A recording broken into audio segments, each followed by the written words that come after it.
Hey, what's going on, guys? I hope you guys are doing well. Hello, everybody. Good afternoon. Good afternoon. My name is Dr. Boyce Watkins. Welcome to drboycetv.com, the home for intelligent Black people. And today I am here with Noma Langamushali Moses. Noma Langamushali Moses is from Fly Nubian Queen TV.com, and also she also runs a charity called padsforourgirls.com, which I'll tell you about in a little bit. And so before I begin, I want to ask Noma Langa, how are you doing today? I'm doing great, boys. How are you? I'm doing extremely well, extremely well, and it almost looks like you're very dark. It must be getting dark in Botswana. Is it dark there?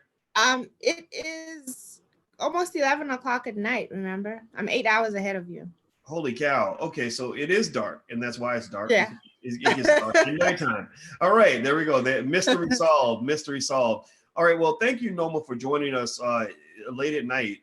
Here it's about 2:30 Central Time, 3:30 Eastern, and today we had a really interesting topic that kind of came across my desk. There were people that asked me about it, and so I thought that it would be worth discussing, particularly since it has to do with Black people, business, Black women, and all the things that we love to discuss here on the platform. So let me ask you this, Noma. Are you aware of, or and in fact, everybody in here, give me a yes or no. Give me a yes or no if you're aware of this. Tyler Perry took some criticism lately. Are you aware of the critique Tyler Perry received after he showed his writer's room, and his writer's room only had him in it? He took this picture of himself in the writer's room. I'm trying to find the picture. And he literally, I guess it was a sort of a source of pride for him that his writer's room has one person in it. Give me a yes or no if you're aware of this. And No Malanga, did you see this? Yes, I did, but it actually didn't surprise me too much because his movies and shows and things do seem to have like one kind of theme or thought pattern that they follow. So it wasn't that surprising to me. Interesting. Yeah, I'll tell you what. I Okay, a lot of you are saying no. So let me tell you what it was. I'm gonna read some of this to you. This is on deadline.com. It says Tyler Perry has revealed that he writes all his own TV shows without any assistance from a writer's room. Perry made the revelation Monday on a video on Instagram. The clip shows the entertainment mogul narrating as a camera pans through a stack of scripts from his Oprah Winfrey Network drama, The Haves and the Have-Nots. He says, I don't know if you know this, but all shows on television have a writer's room, and most of the time there are 10, 12 people, whatever, that write on these television shows.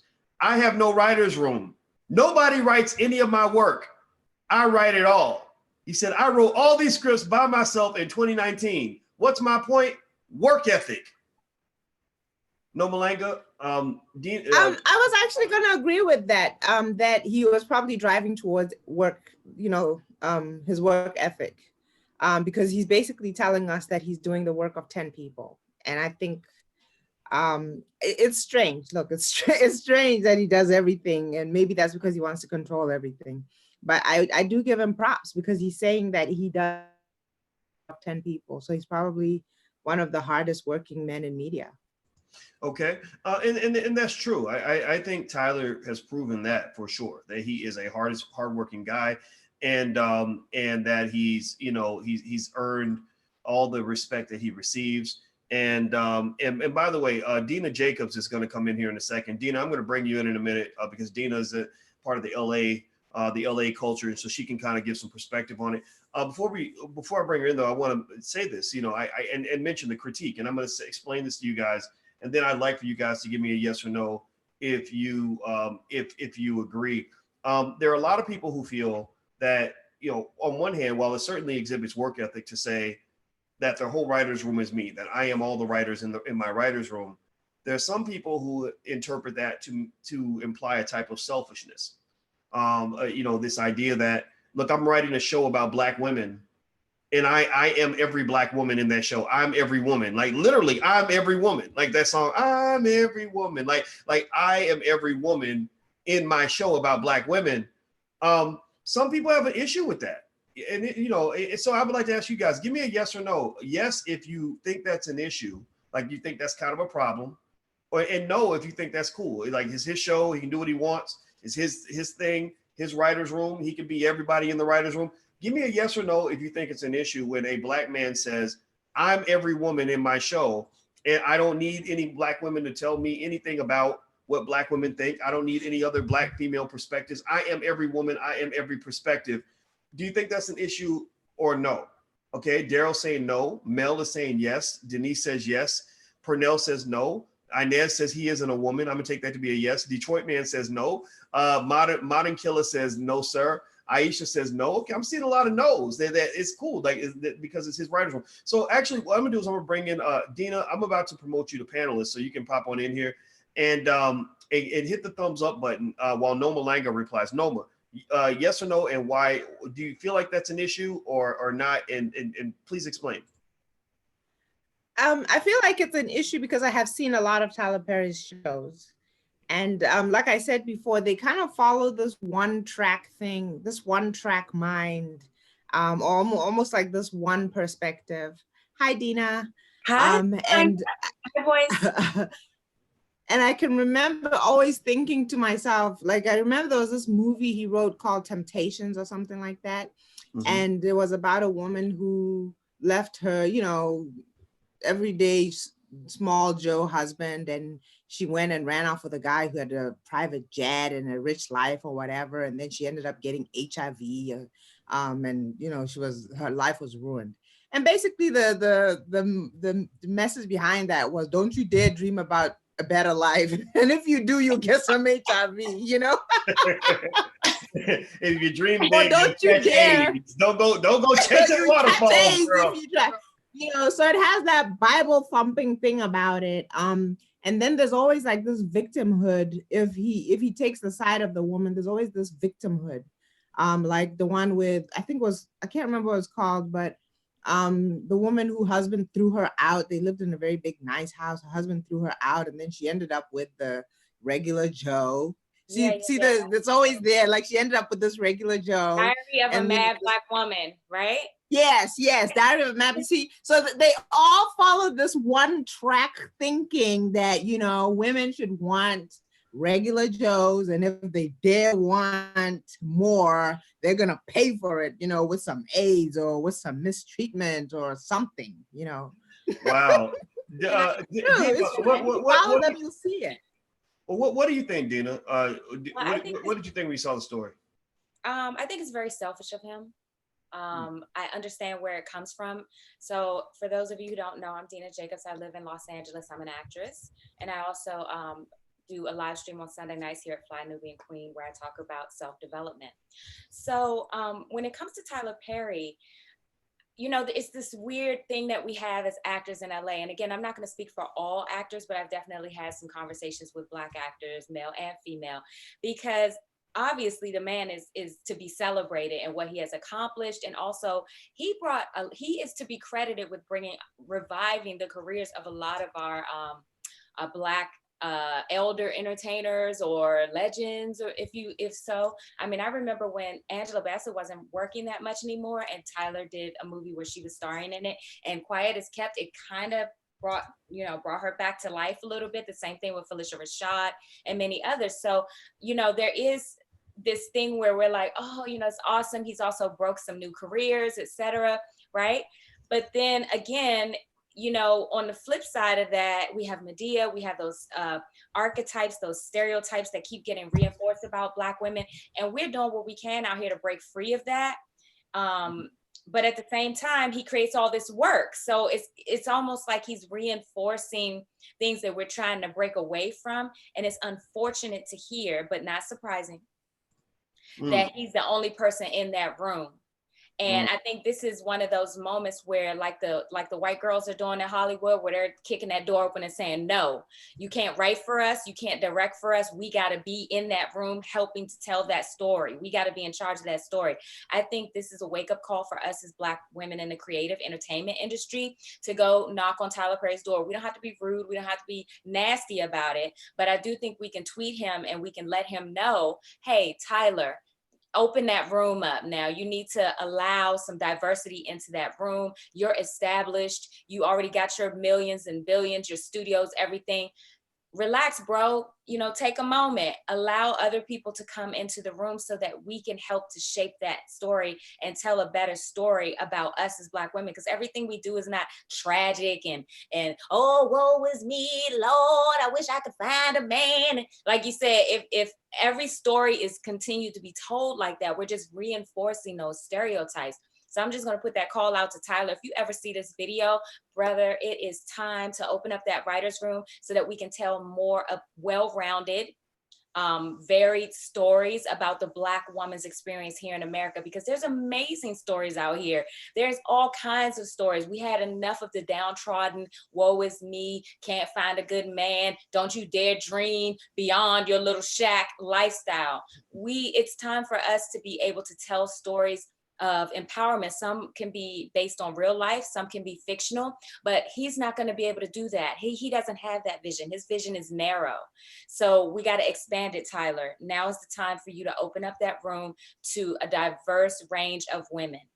All right, everybody. Well, I'm speaking with Nomalenga Mushali Moses and Dina Jacobs about this recent report where Tyler Perry basically revealed to everybody that his writer's room consists pretty much of one person. That includes his shows that are all about Black women and other shows that he's done. And a lot of people, the internet's really taking this pretty hard. They feel that it's an issue, in which I actually tend to be on the side that agrees with that it's an issue when a Black man says, I am every woman. I am every woman in my show. I'm every woman, every woman's perspective. And Black women are not included. So do me a favor, please hit the thumbs up button, share, and subscribe button. Make sure you sign up at drboycetv.com, by the way, if you haven't done this yet. And so, one thing I'll say is, I can't help but to agree with what Ms. Jacobs just said, that, I love Tyler Perry, like in terms of his spirit. I only met him once. I talked to him on the phone one time, and I know some people that have worked with him. And first of all, I'll say this, talking to him was great. He was as nice as he appears to be. I think he's a good guy. Deep down, I think he wants to be a good human being. He wants people to know that. But on the other hand, I think that you could rightly say that, he, in a way, it's almost like he shyfully basks in the attention that he receives. Like, I think he enjoys kind of like being the savior of the community. For example, when you see Tyler, he'll do, charitable work. Like he helped that couple in Mexico, or if somebody's house burns down, he'll go and pay to get the roof fixed or something like that. And here's the thing. These stories end up becoming viral. They end up becoming these national news stories. Well, that's not by accident. That's not a coincidence. It didn't just happen that somebody just happened to secretly find out. It's because there's somebody that has deliberately put that story into the public eye. They push that story, right? The media does not typically happen by accident. And so I think that with Tyler, I think that this idea, this perception that he deserves to some extent of being a supporter and savior of the community. He built this beautiful studio. He's had all this achievement that could be further supported if he could also say, look at all the great directors that have come out of my studio. I can't name anybody that is a big name director right now who came out of Tyler Perry's camp. I'm not dissing it at all, but I can tell you what, I know for a fact, Ava DuVernay hires tons of writers and directors and gives tons of opportunities for women everywhere, right? So so it's not a diss at all. It's really more of a critique, because I really like what the brother's doing. Don't agree with the Madea dress. You ain't never gonna see me wearing no dress, and I do have an issue with that image. You guys know, you guys know from the whole Lizzo conversation we had last week, I'm not down for the stereotypes, but I don't believe in throwing the baby out with the bathwater either. I think Tyler Perry is far more good than bad, but I do think this is a valid critique. Nomalenga, so Dina shared her perspective on some of this. What would you like to add to that? I don't think I see it a little bit differently. I don't think it necessarily has to do with him wanting all the glory and all the, the attention per se. I think it just has to do with, like how you can come from a humble beginning, and then you kind of form a pattern of how you do things, right? You have to do it yourself because nobody else will do it, because you don't have the money to pay people and so on and so on. And you kind of get set in that way of doing things. And like I said, when he shared the story, he wasn't trying to say, look at me, I'm not giving anybody opportunities. He's literally trying to say, I'm the hardest working guy you'll find out here. I'm still working hard. I'm doing this. But it's time for him to realize that he doesn't have to do that anymore. Yeah. See, you have nothing to prove anymore. You've proven that you can be the biggest and the baddest and the most successful. You can give people opportunities and so on and so on. So you don't have to prove that you can work hard and work your way out of poverty. You've already proven it. You don't have to cut corners or whatever it is, because that's what we do. I think we're all entrepreneurs here. In the beginning, you cut corners, by not cut corners necessarily, but you almost do everything yourself, or you're very reluctant to let anybody do something for you and then use the money, the little that you have. But as you grow, you kind of let more people do things for you in exchange for money. And I think he just didn't make that transition per se, because he has it in his mind that working hard means you do everything yourself. That's how I see it. I didn't think it was that kind of thing of where he just wants all the glory and doesn't want anybody else sharing in his limelight. I don't know. I think wanting to, keep all the money, and I'd love to get your take on this, as an actress and all the great things that you know how to do. There's extra money that comes with, like, when you get all those credits, like I'm the writer, I'm the producer, and you'll see projects like that where it'll say, directed by Tyler Perry, produced by Tyler Perry, written by Tyler Perry. That's every time that your name appears in line, you get a check for that, right? Please. Absolutely, yes. I work behind the scenes and in front of the camera, so it's like above the line and below the line, and you can have your name a bunch of places above the line, whereas like the producers, executive this, the writer, all these people above the line are getting the big checks, and then you have the people below the line who are like the actors, talent, stuff like that. So of course, Tyler tends to do cameos in his films, so that's one check, and that's residuals because he's in the union, so you getting checks on that. Then he's, of course, owns the studio, that's a check. If he owns the equipment, that's the check.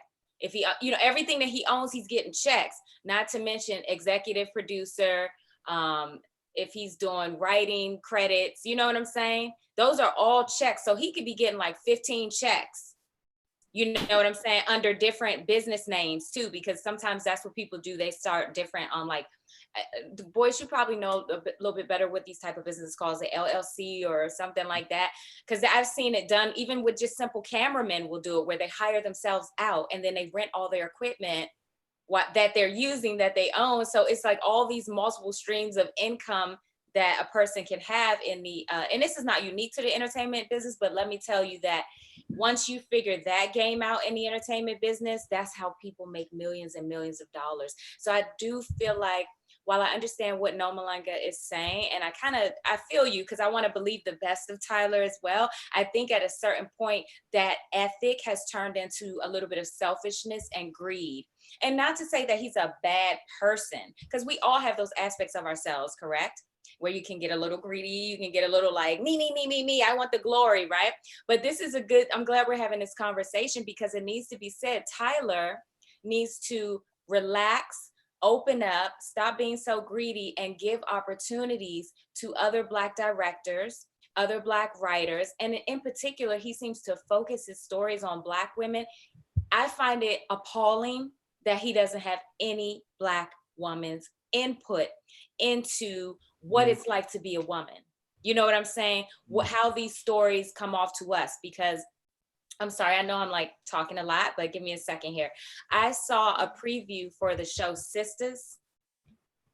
I'm like, this is from the 90s. Like Black women don't operate like this anymore. And I feel like that's a function of, as we get older, we kind of can get stuck sometimes in like the heyday, the glory day. And I'm thinking that his view of Black women is stuck back in the 90s somewhere. It hasn't progressed. And it shows in his writing, it shows in the dialogue. And that's why a lot of us are not checking for his stuff like that, honestly. I mean, I know he does have a following, but I feel like most of us are kind of falling away from his work. And I think maybe other demographics are now into it because it reinforces the stereotypes. So I'd love to see Tyler open up that writer's room. Maybe this will spark something to where he will start some kind of writer's lab or something like that, because he needs to do that.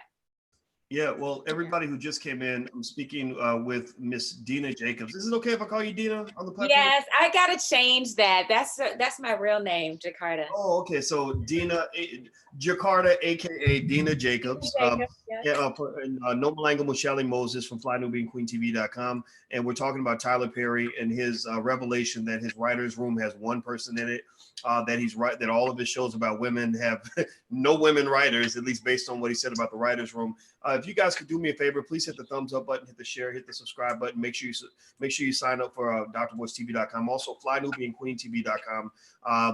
No Malanga and Dina both have shows on that platform, so you should definitely check them out. These are smart sisters, and as we all have learned today, the voices of Black women matter. If you believe the voices of Black women matter, please say yes in the chat. Yes or no, do Black women's voices matter? I think it's important that we consciously answer that question because you're right. In a way, it makes me think about when people talk about mansplaining. Yes. And I've had to be corrected on that too. Sometimes we just start waving our hands and talking and running our mouths. And I think that for those of us who have a little bitty ounce of power, you can get in some bad habits that where, there are people who aren't being heard, and you got to make sure those people are listened to. And I think that with Tyler, what I would definitely say that I think Tyler could do, one thing that just crossed my mind is, I think that he should consider starting some sort, as you mentioned, a lab or a school. I mean, I think, why can't Tyler Perry have a section of that big studio that is a film and production school? And maybe he's already thought about doing this. Maybe he's already doing Black it. people. Yes, bring in our people, because our community needs an economy. We need a Black Hollywood, like a legit Black Hollywood, where and everybody ain't got to be wearing a Madeira dress, right? We need a diversity of perspectives, and this actually saves Madeira, right? Because if you have a diversity of perspectives out there, then Madeira can exist. You have all these other narratives out there as well, right? When Madeira is kind of taking up the whole room, and then that ends up pissing off people like me.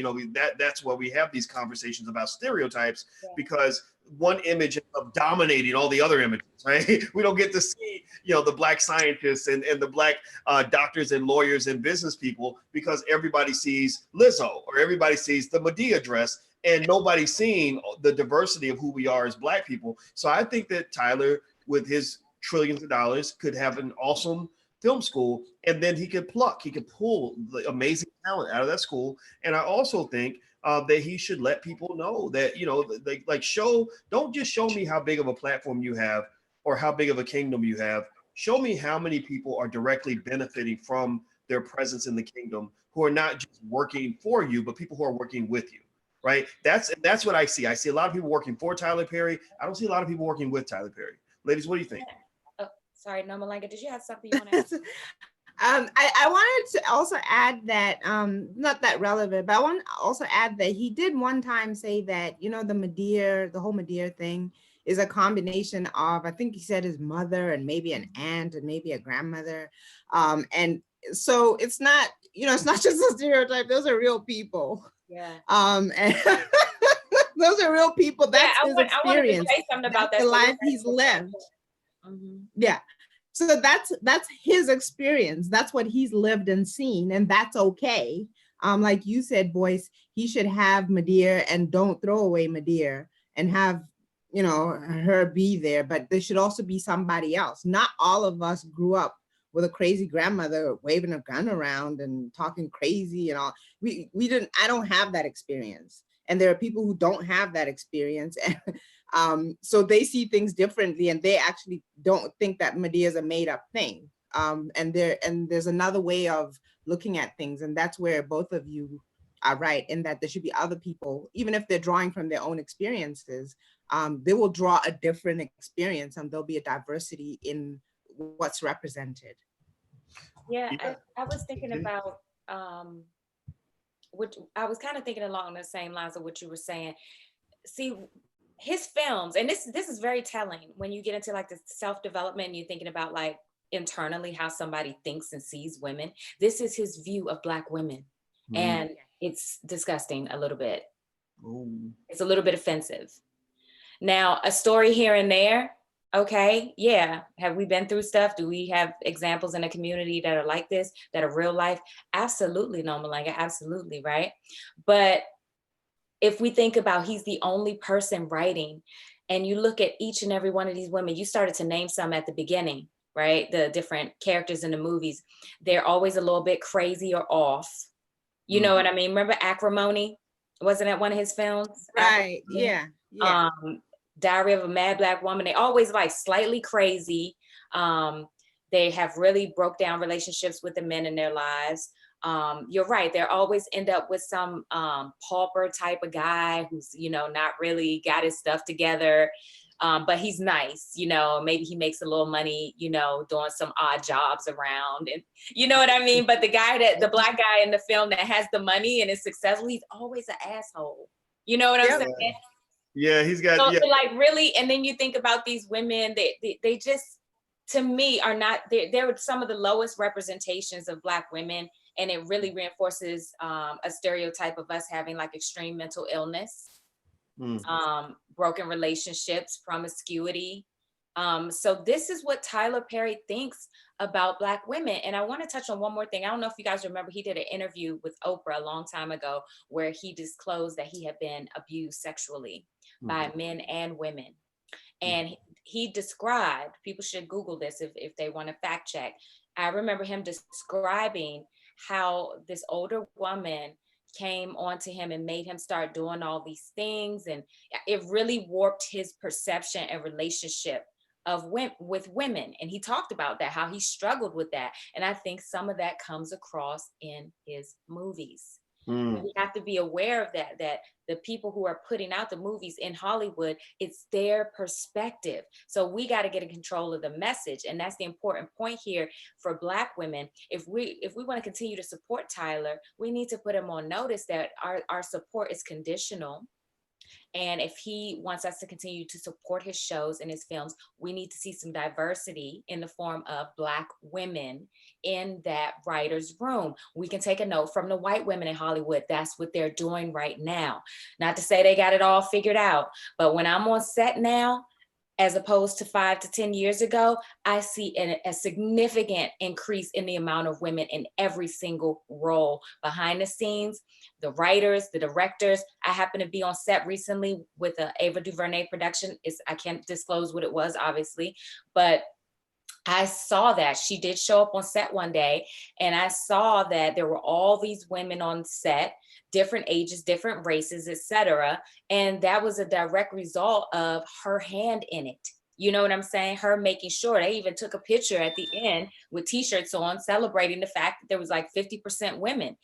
Tyler has the power and the control as an independent person in entertainment to do just that, what Boyce was saying, lift up the community.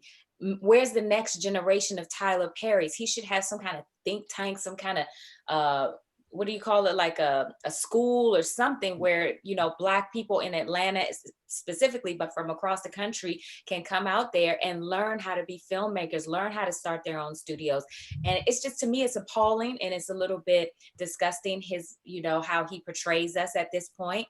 And I think he should be put on notice by the community that if you want us to continue supporting your work, we need to see some changes like now. So No Malanga, would you use the word disgusting to describe the Tyler Perry portrayal of Black women? Or would you use a different term? What term would you use? No, you know, I almost always feel sorry for him because if that's his life, you know, that's what he's seen, and that's his experience. And that's the experience of the women that he's been exposed to. So, it reminds me of Oprah in the sense that, you know, well, actually, I think about Oprah and Lee Daniels. Those are two people that have been critiqued for their perception of Black people, Black women, Black men, all these things. Right. You know, Oprah has spoken extensively a couple of interesting things. One, she did the interview where she said she grew up and she wanted to be white. You remember that? And then also, I don't know if you guys saw that interview, but she did say that. She said, I wanted to be white. Also, you know, we know the history of abuse by men. And so some feel that history, that experience is what has led her to sort of, in the whole, you know, sexual thing, to kind of pinpoint the Black men and look right past the Harvey Weinsteins, because maybe the Harvey Weinsteins are seen as the protectors, the heroes that save us from Black men, right? Or Lee Daniels, that's another guy, you know, maybe about 4 or 5 years ago, I had a lot to say about Lee Daniels and his portrayal of Black people. and just, you know, when he made movies like Precious and stuff like that, I said some of these portrayals of Black people are just sick. They're really come. And then I read his bio. As you mentioned, Dina, I read his bio to understand where is this coming from. I want to see the source. And I saw Lee Daniels has had a really disturbing life. He's, you know, I mean, this man is woof. And so you know, I didn't want to pick on him or whatever. I know Don Lemon got pretty upset, and you know, I guess because he felt that I was attacking Lee Daniels, but I wasn't attacking him. I just said, you know, look at this guy's history. He needs therapy. He don't need to be sort of just puking all over a script and putting it out there for the world. And then that script is a reflection of the mental illness and the issues that you've never dealt with, the trauma you experienced that you haven't worked through. What do you think?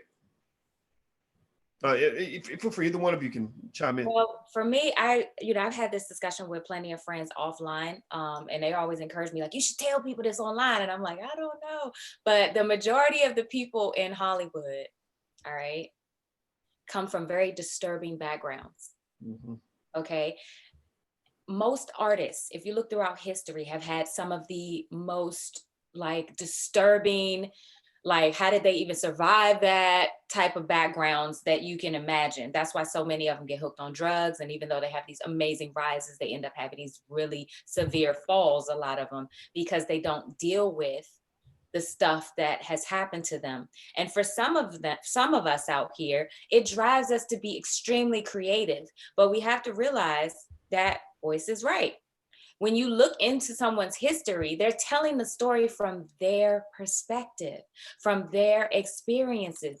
And there's nothing wrong with that, except for when that's the only narrative you're given. Then it becomes them projecting their sicknesses onto the masses. And that's some of the, you know, challenges and the problems that I have out here with Hollywood, especially being a Black actress, right? A Black American actress, not British or anything like that, right? Being out here and looking for roles that I feel comfortable with.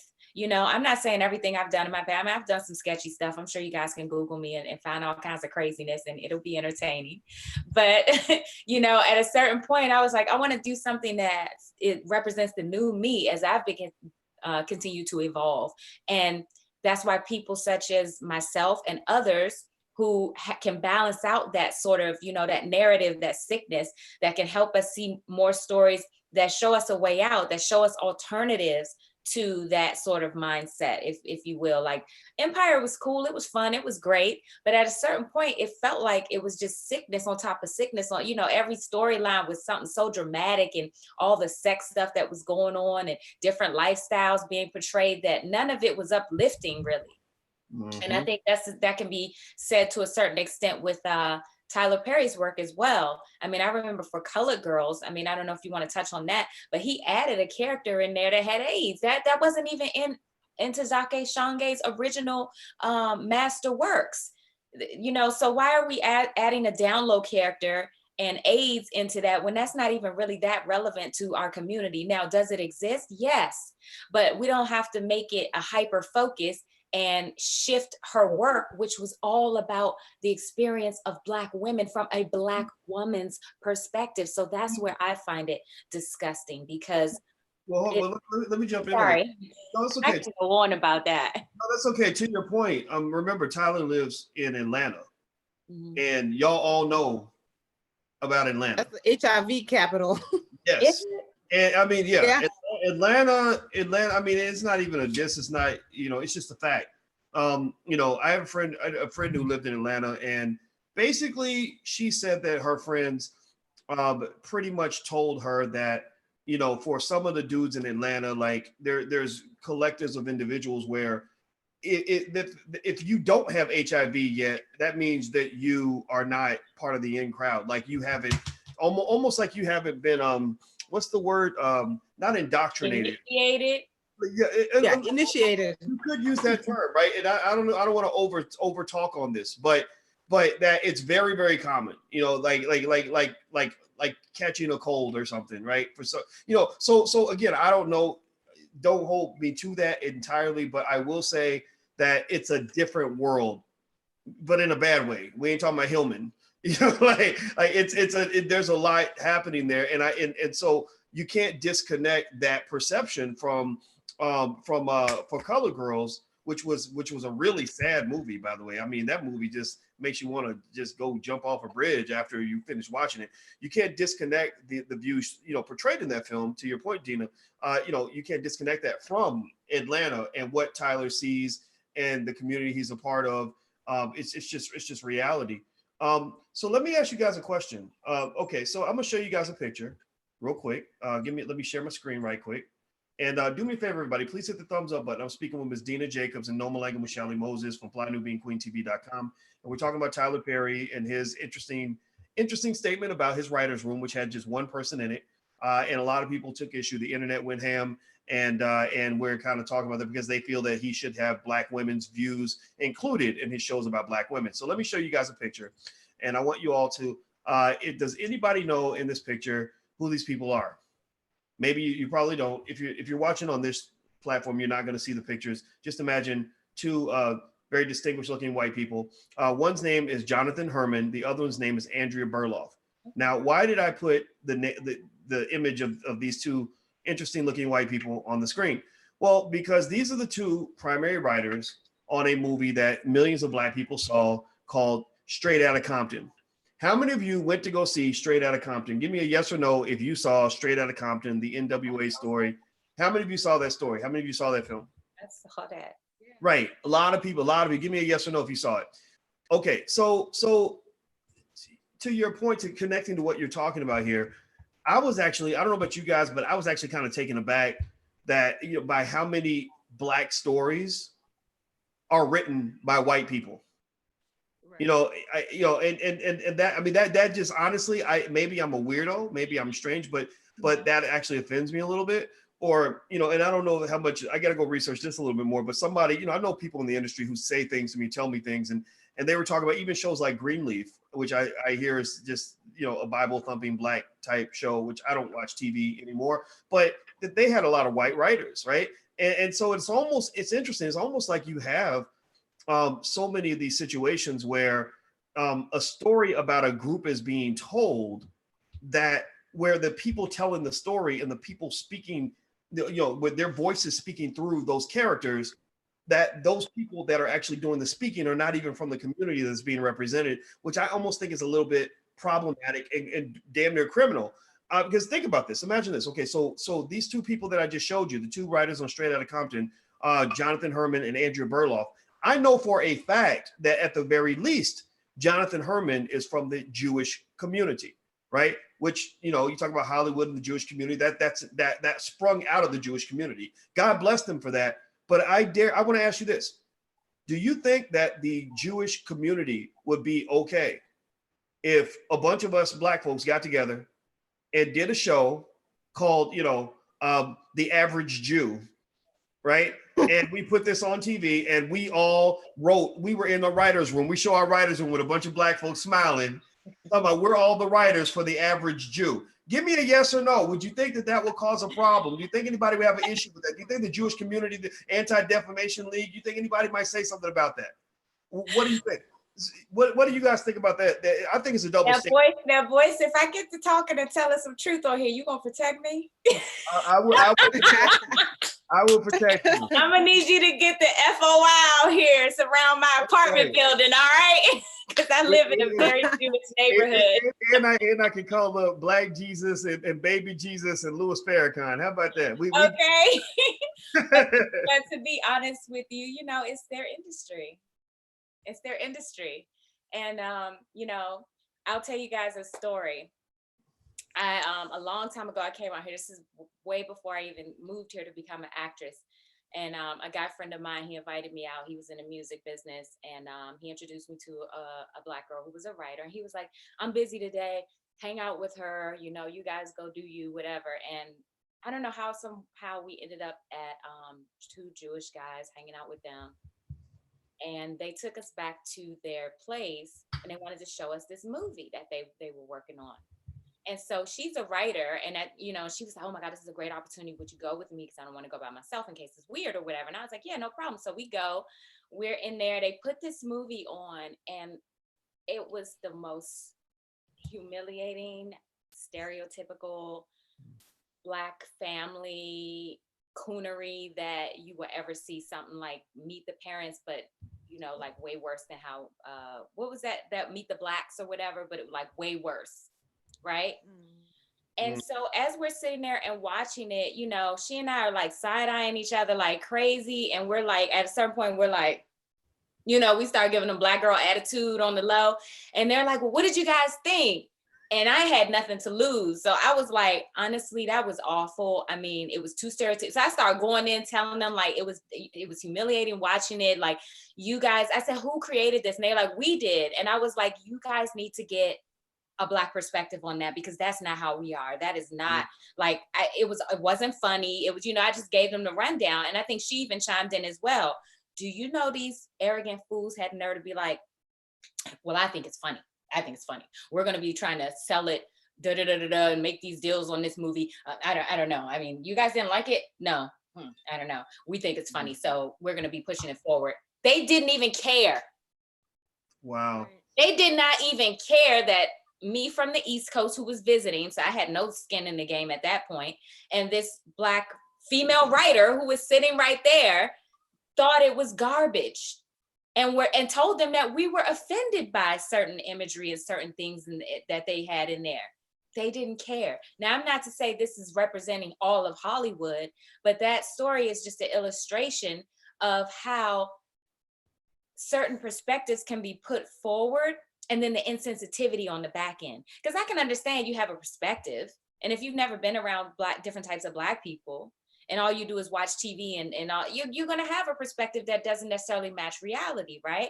But then when we try to come in and say, hey, that I'm offended by that. It doesn't feel good, just like they do, because, Jewish people come forward and say, hey, that's anti-Semitic. We're not feeling that in a heartbeat. I'm not sure that we're given the same, what do you call it? No, Malanga, like the same, it's not reciprocated, that same sensitivity, that same concern, that same outcry, like it's kind of brushed to the side.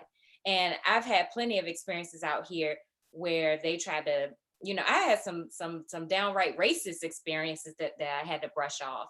And that's why I speak about that sometimes to women when I do my live streams. It's like, there's certain situations we're going to be in as Black women that we don't have to stand for, and that we can bypass. We don't have to always watch those films that they put out or support them. And I feel like now more so than back then, we have a bigger voice on social media. So we have to keep voicing and letting people know that, no, we're not going to support that. No, that doesn't represent us, because we do have those people. Like, I'm shocked to see that it's 2 white people that wrote Straight Outta Compton. I thought Ice Cube and them had something to do with the writing. I think they were a part of it. They contributed, but they contributed. But when you look up writers for Straight Outta Compton, those two funny looking white people pop up, and so I want to now is they add this. Just a quick moment to give you guys insight. What they do now is the main writers will be white, Jewish, Caucasian, whatever you want to call them, and what they'll do is they'll add a name or two in, sometimes on the back end, just so that it can feel more comfortable, like for us as a community. Credible. Know that we're watching now. Well, no, I'd like to get your thoughts on this too. When Dina talks about, us being brushed to the side and our perspective being brushed to the side, one of the things I just believe is that, if somebody brushes you to the side, it's up to you to decide if you're going to allow yourself to be brushed or not, right? Because, as a community, I think that, sometimes we're brushed to the side because we're meek and quiet and scared, and we're seeking approval, and also we don't own anything. We don't, think about this. I had a meeting with the founder of Quayle TV, a wonderful, brilliant young Black woman, and she's got this whole Netflix-like platform set up, and it's got all these Black movies. I'm not talking about 2 or 3. I'm talking about hundreds of Black movies, very good Black movies. I watch this app all the time, and we put one of our films on their network. We refused to put Resurrecting Black Wall Street on Netflix. We put it on Quayle TV, and it was viewed by a lot of people, just like Hidden Colors and all these other great Black movies out there. And I personally believe that part of that solution is us owning, our image. We must claim that. Noma, what are your thoughts on that?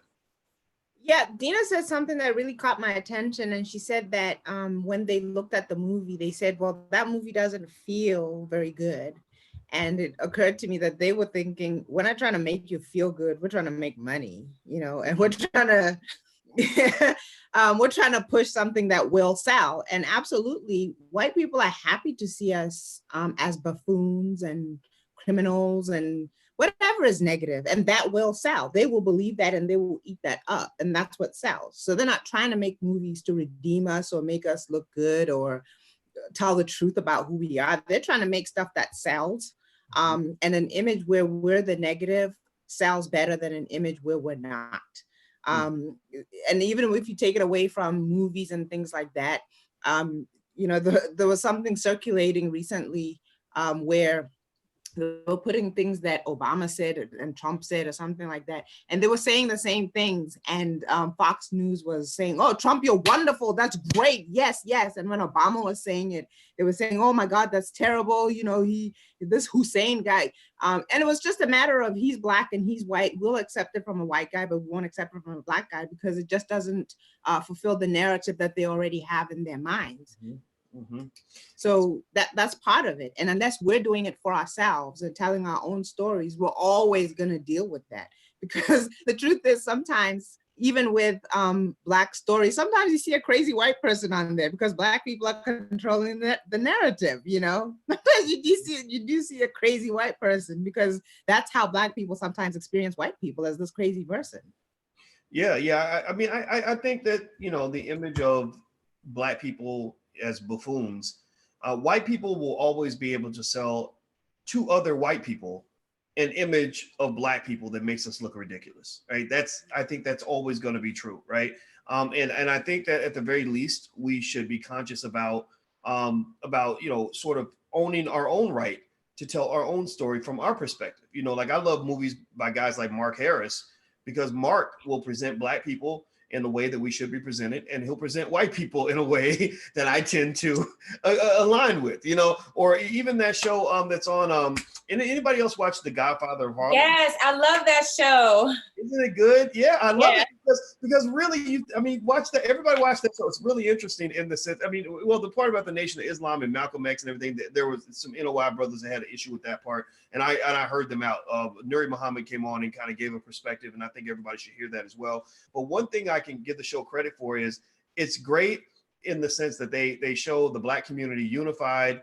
The Black people are smarter. We outsmart the white guys. The Black people are the heroes, and other people are the villains. And that just tells me, like, okay, this is the voice. I don't care who is listed as, you know, the director, producer, writer. I would be stunned if there weren't Black people involved heavily in the creation of this story, right? So that's what it is, Dina. Just, you know, us really embracing the idea of really telling our own stories, but more important than telling our own stories, financing our own stories. If you can't pay the bills, then you have no power, period. And a lot of Black folks in Hollywood can't pay the bills.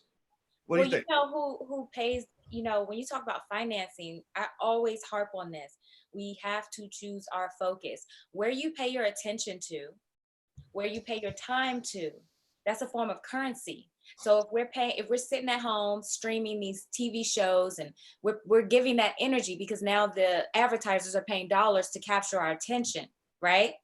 So if you're not just, you know, okay, some people want to believe Black folk ain't got no money. All right, so even if you believe that, right, you can say, well, what do I have? The commodity that I have is my time and attention. You don't have to pay that either. You can choose where you put that. So for those of us who are financially challenged, you still have a choice in a way to uplift things that are reflecting a better version of you back to yourself by paying your time and attention to those things instead. And then for those of us who do have money, some of the celebrities, the athletes, etc., I've always wondered this: why isn't there more coalition building in Hollywood? Now I know Oprah and Tyler and Ava and, you know, Lee, and, you know, Oprah has definitely opened some doors for a lot of people. And Tyler, I feel like, has done that with the talent.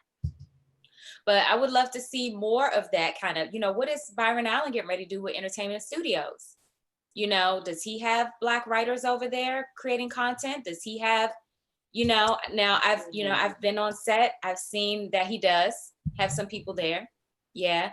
So, but I don't know how deep it goes, because when I was on set, I was doing background work. So yeah, I saw some folks floating around, but I didn't necessarily know what their titles and positions and everything like that. But again, this is the type of pressure that I feel that the audience can put on these creators, especially the ones that are Black, to let them know that, hey, we want to see something alternative to what mainstream Hollywood is putting out, because we have to take that responsibility too as audience members. It can't just be about us beating up on these people and then they put something out and we don't even support it.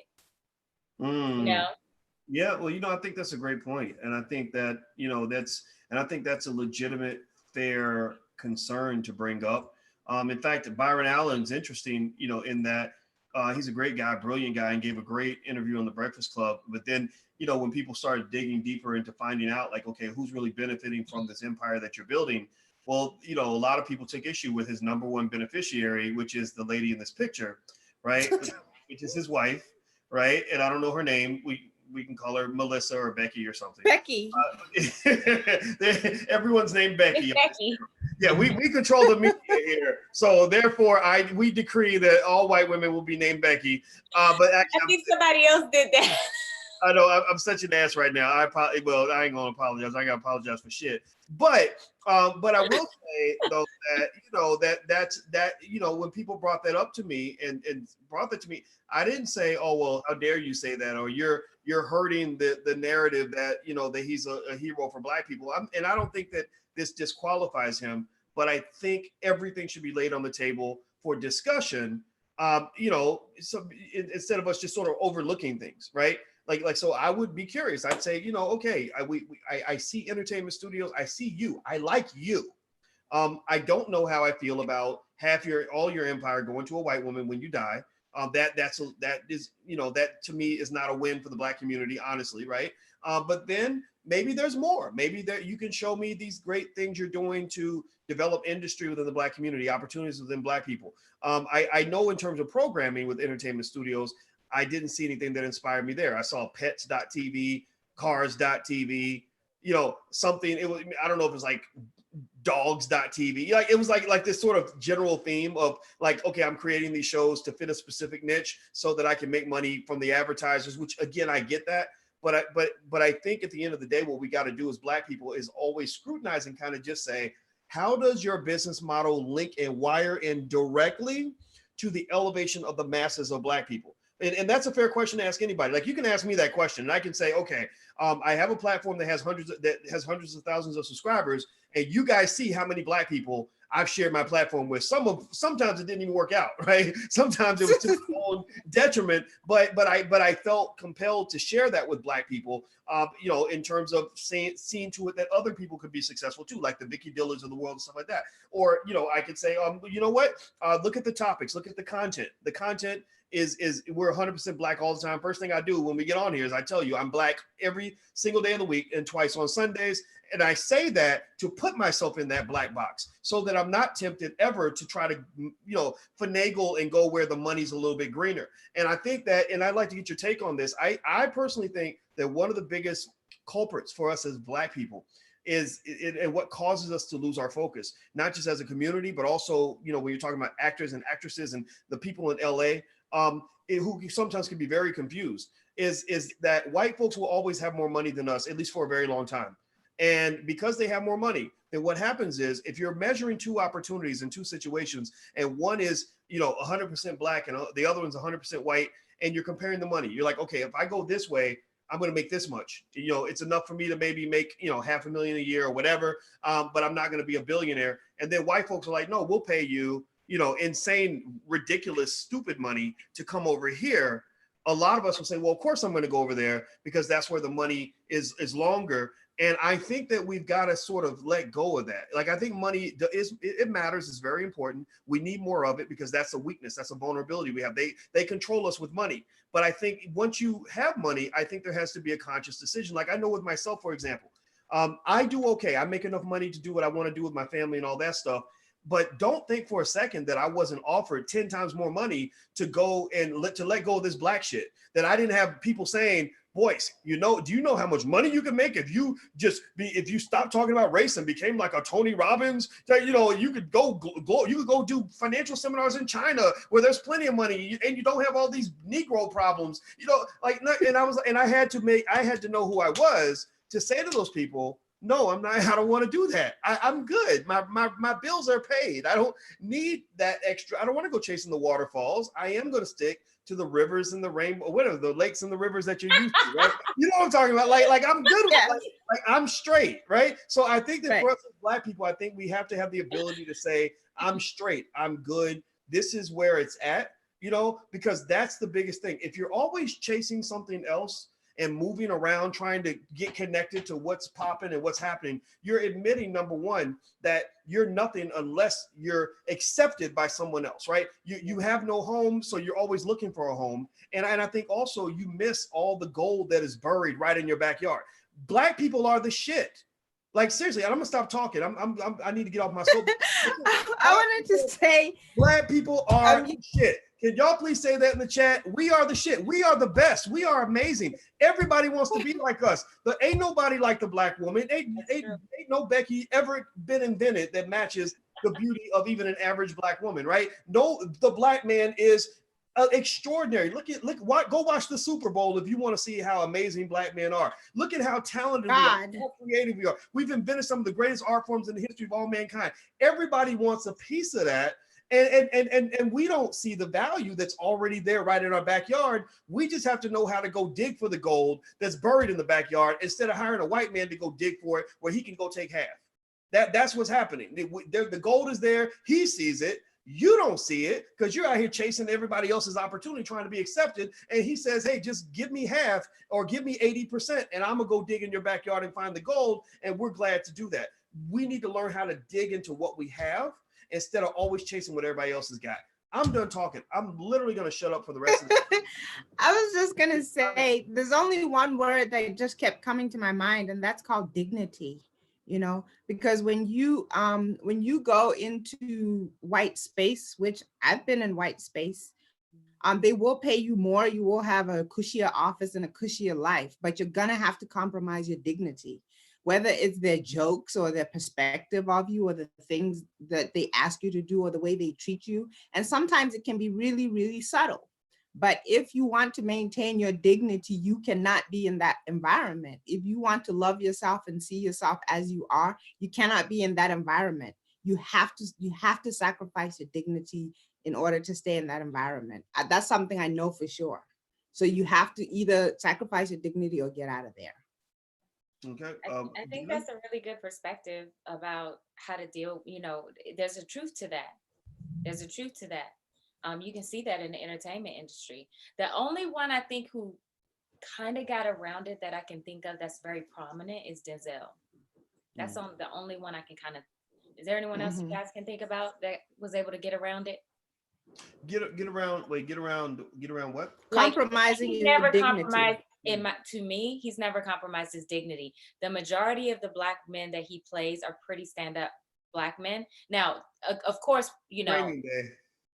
yeah, but that's the one they gave him an Oscar for. But that's just one, right? And that's the one. Yeah, and that's what I was gonna say. Like, he's played Malcolm X, he's played the Hurricane, he's played a lot of didn't he play Steve Biko? He's played some really outstanding Black characters. Now, some of them were flawed, but it's not like he was playing pimps and drug dealers in every role. You know what I'm saying? Right. So he's the only one I can really think about, and maybe Angela Bassett. So there are a few that I think we can look at and kind of maybe for us in Hollywood to try to take notes. But it's almost like they're anomalies because they really do what they can to try to corrupt you. And I think again, people always reference Dave Chappelle's famous exit from Hollywood, but if you notice, he came back on his own terms and he's making way more money. So that's also something to look at. That's an example. I think that's 100% correct, and I think that while we should, I think, not go too far in terms of judging why people made the choices that they made. I do think that you have a right to really kind of scrutinize what's really going on, and your choices are your choices until they affect other people. when they start affecting the images of other people, or, or when these rappers will go and market drug addiction to young kids, and, or you have people out here portraying Black women in ways that are not consistent with what our community values, then I think we should have a voice in that. And with that said, I think we can maybe summarize. I'll let you ladies get the last word, but I'll say this with Tyler. I think Tyler is a smart guy. He's such a great businessman, and I think that there's so much people can learn from him. And I think at the same time, I think that he'd be right to listen. With the community kind of saying, like, number one, you do a show about Black women, just be honored by the fact that Black women are even allowing you to write or create a show about them, and that they'll support that. But we know Black women are his base, so I think for Tyler, just even as a matter of self-preservation, including Black women in your entire process from top to bottom is critical, because without Black women, Tyler Perry Studios would not exist. That's his niche, that's his demographic. So I think Tyler, I assume, as smart as he is, he probably gets that, and I would be willing to bet that you're going to see some changes in terms of how he presents things to the public. And I think also overall, my final recommendation for Black people is that if you don't like the way you're being portrayed, if you don't like what white folks are doing to you, do something about it. Let's own some studios. Let's make some films. Let's take over industries. Let's become business people, because that's the only way you can compete. You can sit and complain about it all day if you want to, but as you know, they ain't listening. So, ladies, would you like to get the last word? Either one, Noma, Dina. I don't need the last word. I don't need the last word, but I did just want to mention that we do appreciate your support at padsforourgirls.com, which is our charity that we have here in Botswana. And every time I'm here on Dr. Boyce TV, we get so much support from the audience. So thank you so much. All right. So the charity is padsforourgirls.com, and Pads for Our Girls provides sanitary napkins for young ladies in Botswana so that they can go to school. In case you guys didn't know, there are young ladies that have to miss school because of their cycle, and padsforourgirls.com provides support for that. So if you could go to padsforourgirls.com and please make a donation to support. Dina, tell us about yourself. Where can people find you? You guys can watch me right here on flynubianqueen.com on Sunday nights at 7 p.m. Pacific time and 10 p.m. Eastern time, where I guide Black women to freedom from negative conditioning based on my own self-development work and how I've navigated and kind of continue to raise myself out of the Black inferiority complex. So I'd love for you guys to come and join me on Sunday nights. And thanks, Dr. Boyce, for allowing me to be a part of this platform. And it was a pleasure doing my first live with you, Nomalanga. You too. Yeah, this is awesome. And I'll tell you what, I want to make sure we definitely thank not just our special guests, but also everybody, all of you who come to drboycetv.com. I appreciate you. I love you guys to the end of the earth and back. And I'm so appreciative that you put up with my crazy ass. And I want to encourage you to do what's best for your family. And also, if you could, on your way out, could you please hit the thumbs up button, share, and subscribe button. And lastly, of course, if you want to go on your wealth building journey, get started for free. Go to theblackbusinessschool.com, that's theblackbusinessschool.com. This year, 2020, I want to encourage everybody to at least go buy a share of stock. If you haven't done it yet, if you haven't gotten an account, just get your Cash App, Acorn, Stash, or Robinhood, and start buying stock. Next time you come back, tell me what you did and tell me how it went for you, okay? All right, guys. So talk to you soon, and thank you again, Noma and Dina. I appreciate it. Love you guys. Bye. Bye. Bye, everybody.